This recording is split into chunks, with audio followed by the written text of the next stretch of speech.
Hey everyone, हम कर रहे हैं more division chapter number 7 of class 3 की मैथ्स की बुक का। तो इसमें हम यहाँ से स्टार्ट करेंगे क्वेश्चन नंबर 4 से। A fruit seller packs 992 fruits equally in 8 boxes. How many fruits are there in each box. तो एक फ्रूट सेलर ने 992 फ्रूट्स को पैक किया 8 बॉक्सेस में इक्वली। अब हमें ये बताना है कि हर एक बॉक्स में कितने फ्रूट्स थे। तो fruit seller packs in boxes। कितने बॉक्सेस थे? 992। ठीक है, 992 फ्रूट्स थे हमारे इन पैक्ड फ्रूट्स। ठीक है, फिर फ्रूट सेलर ने फिर क्या किया? पैक्स इन बॉक्सेस। पहले हम फ्रूट्स का देखेंगे, कितने फ्रूट्स थे टोटल? 992 थे। फिर उसके बाद कितने बॉक्सेस में उसने किया, तो दैट मीन्स 992 डिवाइडेड बाई 8। ठीक है, सो कितने था? 992 डिवाइडेड बाई 8। पहले आपको यहाँ पे 8 लिखना है, देन उसके बाद 992 डिवाइडेड बाई 8 और लॉन्ग मेथड से यहाँ पर आपको डिवीजन करके दिखाना है। सो 8 टाइम्स 1 इज 8, क्योंकि ये जो डिजिट है मेरे डिविडेंड का, ये फर्स्ट डिजिट इससे बड़ा है, तो दैट मीन्स सिंगल डिजिट पे चलेगा। Now 9 take away 8 1। हमेशा याद रखिए डिवीजन जो होता है वो रिपीटेड सब्ट्रैक्शन होता है, क्योंकि हम बार बार सब्ट्रैक्ट करते हैं इसमें। अब मैं ये वाले डिजिट नीचे ले आऊँगी तो ये 19 बन गया, तो हम यहाँ से ऊपर से 9 नीचे ले आएंगे, ब्रिंग डाउन 9। अब हमें चेक करना है कि 8 की टेबल में 19 कब आता है। 8 की टेबल में 19 नहीं आता है, तो हमें नियरेस्ट और स्मॉलर देन 19 हमें एक नंबर लेना है। सो 8 2 जा 16 होता है, तो हम यहाँ पर 2 लिखेंगे और यहाँ पर हम 16 लिखेंगे। अगेन हम क्या करेंगे? सब्ट्रैक्ट करेंगे। ठीक है, देन 9 माइनस 6 3 होता है और 1 माइनस 1 0 होता है। ठीक है, अब मैं ये डिजिट नीचे लेकर आऊंगी और यहाँ लिखूंगी भाई 32। अब 8 के टेबल में क्या 32 आता है? तो हमें चेक करना पड़ेगा। 8 1 जा 8, 8 2 जा 16, 8 3 जा 24, 8 4 जा 32 होता है। सो 8 टाइम्स 4 32 होता है। तो दैट मीन्स अगर मैं माइनस करूंगी तो 0 आएगा। दैट मीन्स मेरा रिमाइंडर 0 है। मेरा 992 जो था ये डिविडेंड है, और ये जो हमारा आंसर होता है वो ये होता है 124। बहुत सारे बच्चों को कन्फ्यूजन होता है कि ये आंसर होता है, बट ये आंसर नहीं होता है। आंसर हमारा ये होता है 124, जिसको हम कोशेंट बोलते हैं। ठीक है, और ये आपका होता है डिवाइजर, जिससे आप डिवाइड करते हो किसी भी नंबर को। ये कर रहे हैं हम क्वेश्चन नंबर 4। ठीक है, उम्मीद करती हूँ इतना आपको समझ में आया होगा। देन हम करते हैं next question. At a dinner party, 264 people are seated in 8 equal rows. How many people are seated in each row? So, people seated, कितने people seated थे? कितने people थे? Total people 264 थे। ठीक है, number of rows कितने थे? Number of रोज थे 8।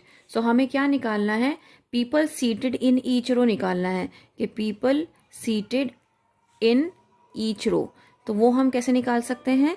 हम 264 को जब डिवाइड करेंगे 8 से, तो हमारा जो आंसर आएगा उससे हमें पता चल जाएगा कि कितने लोग एक रो में बैठे हैं। अब हमें जो डिवीजन करना है वो हमें लॉन्ग मेथड से करना है। सबसे पहले हम चेक करते हैं कि हमारा जैसे ये डिवाइजर है, तो हमारा डिविडेंड की फर्स्ट डिजिट से बड़ा है या छोटा है। सिंस मेरा डिवाइजर फर्स्ट डिजिट से बड़ा है, तो दैट मीन्स मुझे डिविडेंड की 2 डिजिट्स एक साथ लेनी पड़ेंगी। मैं 2 डिजिट्स पर एक साथ टेबल पढ़ूंगी। सो 26 तो 8 के टेबल में आता नहीं है, बट 8 3 जा 24 ज़रूर होता है। सो 8 3 जा 24 लिखेंगे। देन 6 माइनस 4 2 हो जाएगा, 2 माइनस 2 0 हो जाएगा। ये ब्रिंग डाउन यहाँ पे करेंगे। देन अगेन 8 3 जा 24। ठीक है, 24 में से 24 माइनस हुआ तो 0 आ गया। तो ये मेरा रिमाइंडर है, ये मेरा क्वोशेंट है। दैट मीन्स 33 मेरा आंसर है। तो इसका मतलब ये है 33 लोग एक रो में बैठे हैं। ठीक है, और ये मेरा डिविडेंड है। मैं हर चीज़ क्यों लिख रही हूँ? ताकि आपके बच्चे को ऐसे ही आपको सिखाना है, आपका बच्चा सीख जाए। और 8 है हमारा डिवाइजर। ठीक है, ये था हमारा question number 5। Now question number 6 की तरफ हम चलते हैं। क्वेश्चन नंबर 6 कहता है 810 flags were equally shared by 9 school.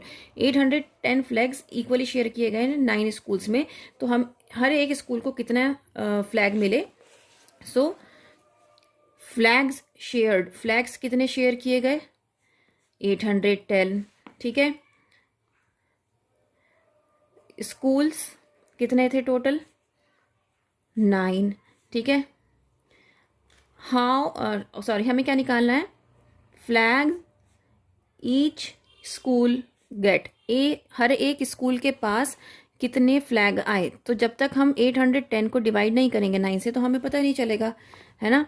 तो हम क्या करेंगे, 810 को 9 से डिवाइड करेंगे। अब क्योंकि मेरा डिवाइज़र की जो डिजिट है वो बड़ी है फर्स्ट डिजिट से डिविडेंड के, तो मुझे 2 डिजिट एक साथ लेनी पड़ेगी। तो 9 9 जा 81, है ना, माइनस करेंगे 0 0। अब क्योंकि यहाँ पे 0 है तो बहुत सारे जो स्टूडेंट्स होते हैं वो यहीं पर इसको छोड़ देते हैं कि भाई ये हमारा आंसर हो गया, क्योंकि 0 को तो हम काउंट ही नहीं कर रहे हैं, है ना। बट यही सबसे बड़ी गलती होती है, क्योंकि ये हमारा डिविडेंड है, क्वेश्चन है हमारा, तो हमें इसको 0 यहाँ पर लाना पड़ेगा। देन हमें चेक करना पड़ेगा 9 के टेबल में 0 कब आता है। सो 9 0 जा 0 होता है। अब यहाँ पर अगर आप 0 करोगे तो ये आपका रिमाइंडर है, क्योंकि 0 माइनस 0 0, तो ये आपका रिमाइंडर है, ये आपका डिविडेंड है और ये आपका क्वोशेंट है। ये बहुत इंपॉर्टेंट है, ये आपके बच्चे को बहुत ज़्यादा ज़रूरी है सिखाना। देन ये हो गया आपका डिवाइज़र, ठीक है। अब मैं चाहती हूँ कि मैं इस क्वेश्चन को चेक करूँ, क्या ये मेरा क्वेश्चन सही है। तो इसको मैं कैसे चेक कर सकती हूँ, जो मेरा क्वोशेंट है ना उसकी मल्टीप्लाई अगर मैं अपने डिवाइज़र से करूँ, ठीक है, और रिमाइंडर को ऐड करूँ तो वो मेरे डिविडेंड के इक्वल आना चाहिए, वो मेरे डिविडेंड के इक्वल आना चाहिए। तो यहाँ पर क्वोशेंट क्या है, ये रहा मेरा क्वोशेंट 90, मल्टीप्लाई करूँगी डिवाइज़र से जो कि 9 है, प्लस करूँगी रिमाइंडर जो कि 0 है, और यहाँ पे डिविडेंड मेरा क्या है 810। अब जब यहाँ 810 है, अगर यहाँ पे भी 810 हो जाता है दैट मीन्स मेरा आंसर करेक्ट है। तो 90 की अगर मैं 9 से मल्टीप्लाई करूँ, 9 0 जा 0 होता है, देन 9 9 जा 81, तो दैट मीन्स 810 प्लस 0, ठीक है। तो हम किसी भी नंबर में जब 0 ऐड करते हैं तो वो नंबर एज इट इज़ आ जाता है। तो आप ये देख सकते हैं कि ये दोनों नंबर इक्वल हो गए हैं। दैट मीन्स मेरा ये जो आंसर आया है, क्वोशेंट जो आया है 90, वो बिल्कुल करेक्ट आया है।